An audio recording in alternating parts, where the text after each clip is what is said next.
Picture this: a warm summer evening in Chicago, the kind where the air hums with gospel choirs spilling out from church windows, and the distant wail of blues guitars echoing off brick walls. In the heart of it all, a young boy with a falsetto voice that could cut through the noise like a beam of light, dreaming of turning his pain into poetry.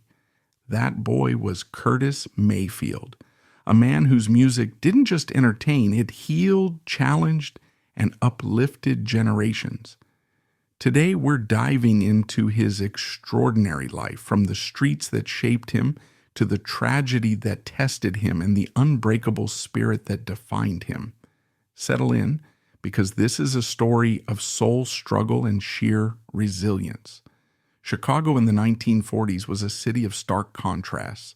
The Great Migration had brought waves of African Americans from the South seeking better lives in the industrial North. Factories buzzed with opportunity, but so did the tensions of segregation and poverty. Neighborhoods like the Cabrini-Green housing projects, where Curtis grew up, were crammed with families fighting for scraps of the American dream. Blues legends like Muddy Waters and Howlin' Wolf filled the clubs on the South Side, while gospel music thrummed in churches, offering spiritual solace amid the hardship. It was an era when radio waves carried the sounds of Billie Holiday's Heartache and the harmonious pleas of doo-wop groups, blending sorrow with hope. For a kid like Curtis, born on June 3, 1942, into this vibrant yet volatile world, music wasn't just entertainment, it was survival. His father abandoned the family when Curtis was just 5, leaving his mother, Marion Washington, to raise him and his siblings on welfare checks and sheer determination. They shuffled between cramped apartments, often relying on his grandmother, the Reverend Annie Bell Mayfield, who ran a small storefront church called the Traveling Soul Spiritualist Church. There, young Curtis absorbed the rhythms of faith, singing in Bible classes and watching visiting choirs belt out hymns that stirred the soul. Those early Sundays, from 9 in the morning until noon, planted the seeds of his lifelong devotion to music as a force for good. He later recalled how, even as a child, he tuned into the radio, falling in love with the Spaniels and Frankie Lyman. While at home, the Victrola spun records that made every emotion feel like a melody waiting to be written. Curtis Mayfield's musical journey truly took root during his early childhood when he was just 8 or 9 years old. At this tender age, he began singing gospel music with a group known as the Northern Jubilees. This group provided him with his initial platform to perform, and he shared the stage with his close friend, Jerry Butler. These early experiences in gospel singing were foundational, allowing Curtis to develop his vocal skills in a spiritual and communal setting. The gospel tradition, with its emphasis on emotional expression and harmony, likely influenced his later style, embedding a sense of soulful depth that would become a hallmark of his work.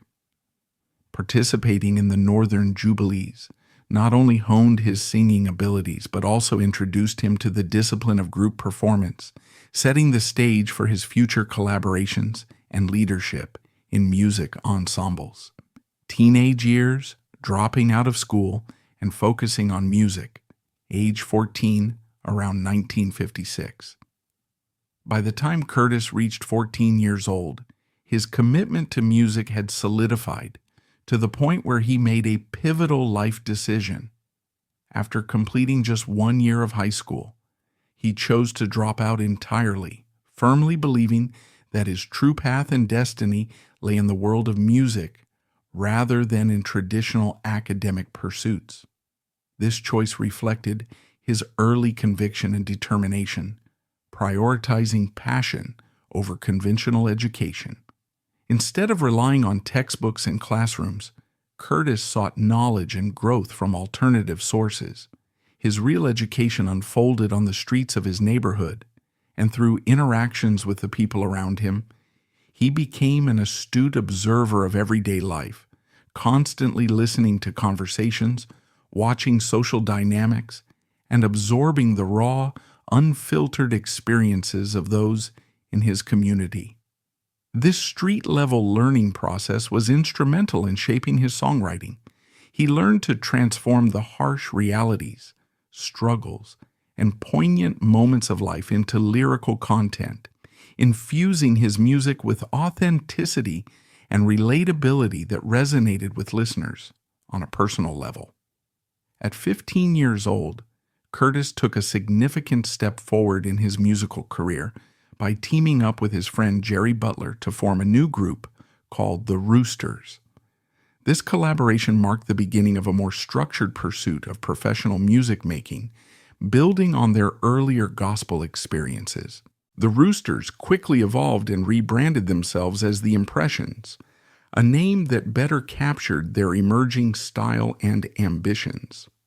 This transition represented Curtis's growing involvement in the rhythm and blues scene, where he began to experiment with group dynamics and vocal arrangements.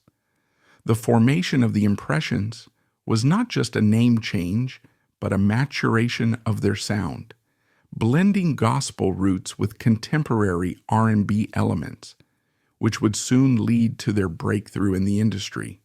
In 1958, the Impressions achieved their first significant success with the release of the song For Your Precious Love. This track highlighted Curtis's exceptional vocal talents, particularly his soaring falsetto, which added an ethereal and emotional layer to the music.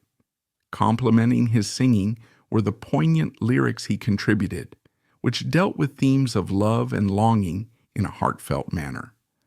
The song's appeal propelled it up the charts, gaining widespread popularity and establishing Curtis as a promising talent in the music world. At just 16 years old, this hit served as a validation of his decision to pursue music full-time, drawing attention from industry insiders and fans alike. It showcased his ability to craft songs that were not only melodically captivating, but also lyrically evocative, marking the Impressions as a group with potential for longevity and influence. The success of For Your Precious Love brought both opportunities and hurdles for the Impressions. One major challenge arose when Jerry Butler decided to depart from the group to pursue a solo career, leaving Curtis to assume full leadership responsibilities. This departure could have derailed the group's momentum, but Curtis demonstrated resilience and strategic thinking by recruiting new members to rebuild the lineup. He brought in Fred Cash and Sam Gooden, whose additions helped stabilize and refresh the group's sound. Under Curtis's guidance, the reformed Impressions began to find their rhythm again, focusing on creating music that blended harmony, emotion, and subtle social commentary. This period of transition tested Curtis's leadership skills and commitment, ultimately strengthening the group's cohesion and paving the way for their subsequent achievements. As the early 1960s progressed, the Impressions, now solidly led by Curtis, entered a phase of consistent success with several hit songs that solidified their place in the music landscape. Tracks like Gypsy Woman and It's All Right became popular, known for their catchy melodies and infectious rhythms that appealed to a broad audience. However, these songs went beyond mere entertainment. They incorporated subtle messages of perseverance and resilience, reflecting the broader societal context of the time. Amid the escalating civil rights struggles in America, characterized by widespread discrimination, protests, and calls for equality, these lyrics offered encouragement and hope without being overtly confrontational. Curtis's songwriting during this era demonstrated his growing maturity, using music as a vehicle to address real-life challenges faced by African Americans, while maintaining an accessible and uplifting tone that allowed the songs to gain radio play and commercial traction. As the 1960s intensified, with key events such as the marches in Selma, Alabama, and the powerful speeches delivered by Dr. Martin Luther King Jr., Curtis's approach to songwriting evolved significantly. The national atmosphere of activism and unrest influenced him deeply, prompting a sharper focus on themes of empowerment and social change. His lyrics became more pointed, drawing from the ongoing civil rights movement to inspire action and unity. This period marked a shift from the subtler messages of earlier hits to more direct engagements with contemporary issues, showcasing Curtis's ability to adapt his artistry to the times. By observing and internalizing the struggles around him, he transformed personal and collective experiences into music that served as both reflection and motivation for listeners navigating similar challenges. In 1964, at the age of 22, Curtis released Keep On Pushing with the Impressions, a song that quickly became an enduring anthem for the civil rights movement. Its upbeat rhythm and positive energy masked a deeper, defiant call to action, urging persistence in the face of adversity. The track's empowering words resonated strongly with activists and everyday people alike, providing a soundtrack to protests and marches. However, its bold message led to controversy. Some radio stations across the country banned it, viewing the lyrics as potentially inflammatory and a threat to the status quo. Rather than diminishing its impact, these bans only amplified its underground popularity, spreading through word of mouth and community networks. This song exemplified Curtis's skill in balancing musical appeal with substantive content, making it a powerful tool for motivation during a turbulent era. The following year, in 1965, Curtis composed and released People Get Ready, a gospel-infused masterpiece that further cemented his legacy. Inspired during a train ride, he drew on biblical imagery of freedom and redemption to craft lyrics that blended spiritual hope with the urgent realities of the civil rights struggle. The song's profound resonance was acknowledged by Dr. Martin Luther King Jr. himself, who praised it as the unofficial theme of the movement, highlighting its role in inspiring faith and collective action. At its core, People Get Ready encourage preparation for change, using metaphors of a train to symbolize progress toward equality. This track not only showcased Curtis's evolving songwriting prowess, but also his ability to merge religious traditions with secular activism, creating a timeless piece that transcended its era. By the time he was just 23 years old, Curtis had achieved another groundbreaking milestone in his career, founding his own music publishing company. This made him one of the first African-American artists to take such a step in an industry notorious for exploiting black talent through unfair contracts and limited control over creative output. Establishing this company allowed Curtis to retain ownership and decision-making power over his songs and compositions, protecting his intellectual property and ensuring fair compensation. This business acumen demonstrated his foresight and independence, going beyond performing and songwriting to address systemic inequalities in the music business. It was a strategic move that empowered him artistically and financially, setting a precedent for future generations of musicians. As the impressions soared, Curtis's personal life grew complicated. He married his first wife, Helen, in 1959 at age 17 in a double ceremony with bandmate Fred Cash. They had 2 children quickly, but the road life pulled him away and infidelity crept in. He met Diane during a tour, a woman who captured his heart despite both being married. Their affair was passionate, secret letters, late-night calls, stolen moments in hotels. Diane had a son, Tracy, from her previous relationship, whom Curtis later adopted. After 3 years with Helen, he left her, writing a candid letter to his mother explaining his unhappiness. "I can't live a lie anymore." The divorce was messy. He refused to pay alimony, preferring to stay legally tied to avoid financial hits. With Diane, he had 2 more kids, but their relationship was stormy. Curtis could be controlling, temperamental, his soft public voice hiding a fiercer side at home. There were physical fights. One time, he punched Diane in the stomach during an argument, witnessed by his brother Kenny. They split eventually, but not before more drama, including Curtis knocking her down and kicking her during a heated confrontation. He moved on to other women, including a mistress he set up in an apartment, and Tony, whom he called his spiritual wife, though he impregnated another woman along the way. By the late 1960s, Curtis had 10 children from various relationships, a web of family ties that brought joy but also tension. He tried to keep everyone close, hosting gatherings, but his absences and broken promises wore on them. Little known is how his kids remembered his 3 voices: the gentle falsetto for the world, a stern tone for fathering, and a trembling, frenzied scream during arguments that terrified them. Despite the chaos, family was his anchor. He feared poverty's return, always hustling to provide. By 1970, Curtis went solo, leaving the Impressions to pursue bolder sounds.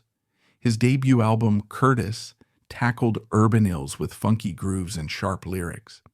But it was the 1972 Superfly soundtrack that cemented his legend. Commissioned for a blaxploitation film about a drug dealer, Curtis flipped the script, using the music to critique the drug trade rather than glorify it. Songs like Freddie's Dead and Pusherman painted vivid pictures of addiction's toll, blending wah-wah guitars with socially conscious verses. The album outsold the movie, becoming a cultural touchstone, though some critics debated whether it inadvertently romanticized hustler life. Curtis insisted his intent was anti-drug, drawing from his observations in Chicago streets. Success rolled in. More albums like Back to the World in 1973, addressing Vietnam vets' struggles, and There's No Place Like America Today in 1975, with its iconic cover of a black family in a breadline. He composed for others too, like Aretha Franklin's Something He Can Feel, and founded Curtom Records, empowering black artists in a white-dominated industry. But the late 1970s brought dips. Disco trends led to albums like Heartbeat that felt forced, and critics panned them as middling.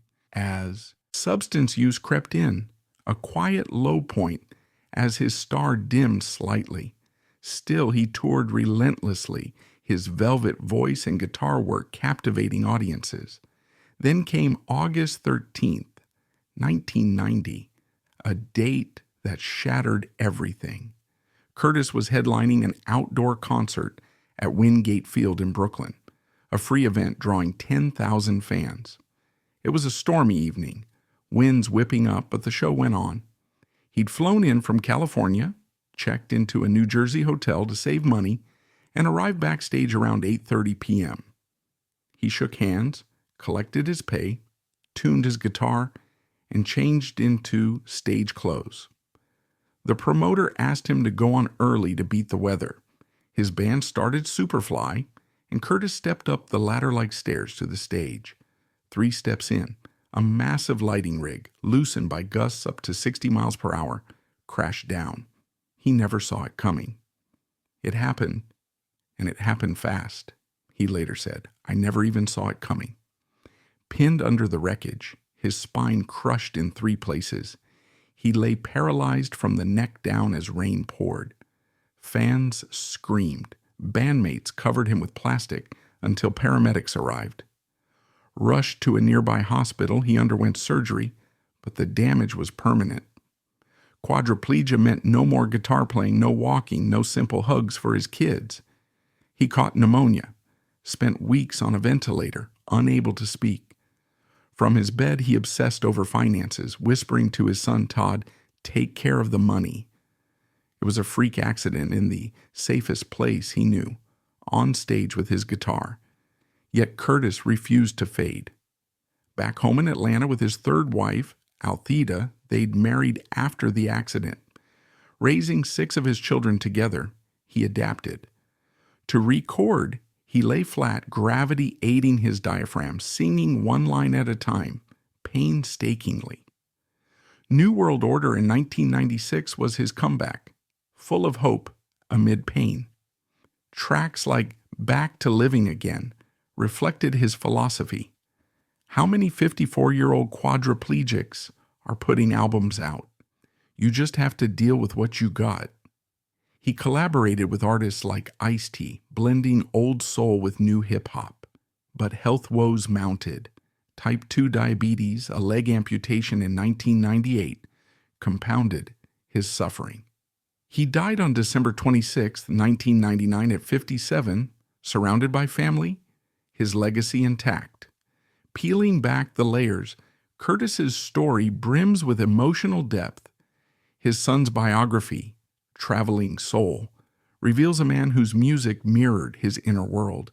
Everything was a song, he said. Every conversation, every personal hurt, every observance of people in stress, happiness, and love. If you could feel it, I could write it. Growing up, his grandmother's church was a sanctuary. She preached fire and brimstone, but Curtis found gentleness in the hymns. He credited her as a huge influence. I think my grandmother was one of my biggest influences. A little-known anecdote. At 8, he taught himself guitar on a friend's instrument left at his grandma's, tuning it unconventionally to F-sharp open, which became his signature sound. He discovered it was wrong only at the Apollo, trying to jam with the house band. Post-accident, vulnerability surfaced. In a 1996 interview, he admitted, "I think overall I'm dealing with it pretty good, but you can't help but wake up every once in a while with a tear in your eye." His humor shone through. "I'm a 54-year-old quadriplegic, and there's not too much demand for that these days." Family memories paint him as complex, loving yet flawed. Todd recalled Curtis's obsession with poverty's shadow, always saying, "Don't let us go back there." During the hospital visits, he'd whisper business advice, his mind never resting. Althea, his rock, helped him navigate dependency, feeding him, turning him to prevent bed sores. One overlooked joy.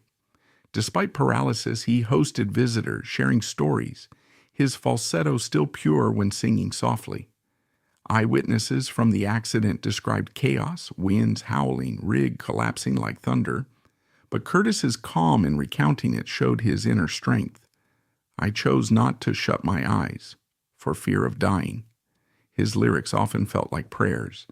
"Maybe the words that I say is just another way to pray." These glimpses humanize him, a man who turned private pain into public inspiration, his voice a bridge between despair and hope. Curtis's life wasn't without shadows, inviting debates that add nuance to his legacy. His personal relationships stirred controversy. With 10 children from multiple women, accusations of infidelity and control surfaced. He left Helen abruptly, refusing support, and his fights with Diane turned physical, including that stomach punch and later assault. Some saw this as contradicting his music's messages of love and equality. He had 3 voices, his kids noted: the public gentle genius, the private tyrant. There were whispers of abuse with Tony, too. A finger injury he claimed was from a kitchen accident might have been from a stabbing during a quarrel. Musically, Superfly sparked debate. While Curtis intended it as anti-drug commentary, I didn't have to leave my neighborhood to be surrounded by the things that Superfly is about. Critics argued it glamorized pimps and dealers, fueling blaxploitation stereotypes. He defended it fiercely, but the film's director disagreed, leading to public spats. Later disco efforts were panned as sellouts, diluting his conscious edge. Financial struggles post-accident raised questions about industry exploitation. Despite hits, he died with modest wealth, his fears of poverty realized in part. Broader debates linger. Was Curtis a civil rights hero or a flawed artist whose personal failings undercut his preaching? He addressed women's rights in songs, yet his home life showed contradictions. Being a young black man, observing and sensing the need for race equality and women's rights, I wrote about what was important to me. These tensions make him real, not a saint, but a human navigating fame's pitfalls. Some historians rethink his legacy, noting how hip-hop sampled him extensively, from Kanye to Kendrick, yet his personal story often gets glossed over. Respectfully, these debates highlight life's complexities, a genius whose art soared even as his feet stumbled. The ripples of Curtis's story extend far beyond his lifetime, shaping music, culture, and social consciousness. His songs fueled the civil rights movement, providing soundtracks for marches and morale boosts for activists. People Get Ready inspired Bob Marley and countless others, its train metaphor symbolizing collective progress. In the 1970s, Superfly influenced funk and hip-hop with its anti-drug stance prescient amid urban epidemics. Today, artists like Common and Lauryn Hill cite him as a blueprint for blending entertainment with education. Our purpose is to educate as well as to entertain. Politically, his work underscored black empowerment, from owning labels to critiquing systemic ills, paving the way for independent black entrepreneurs. Emotionally, his post-accident resilience teaches us about adapting to loss, continuing to create despite paralysis, turning vulnerability into strength. We learn that fragility and fortitude coexist. His life shows how private pains can birth public gifts. Culturally, Atlanta honored him by choosing People Get Ready as its millennium theme, and inductions into halls of fame affirm his enduring impact. In a world still grappling with inequality, Curtis matters because his music reminds us to push on, to see beauty in struggle, and to humanize the heroes we admire. In the end, Curtis Mayfield's tale is one of profound humanity, a voice that rose from poverty's grip, challenged injustice, and persisted through unimaginable hardship. His legacy whispers that even when life crushes us, the soul can still sing. We carry forward his call to empathy, resilience, and change, forever moved by the gentle genius who turned tears into timeless melodies.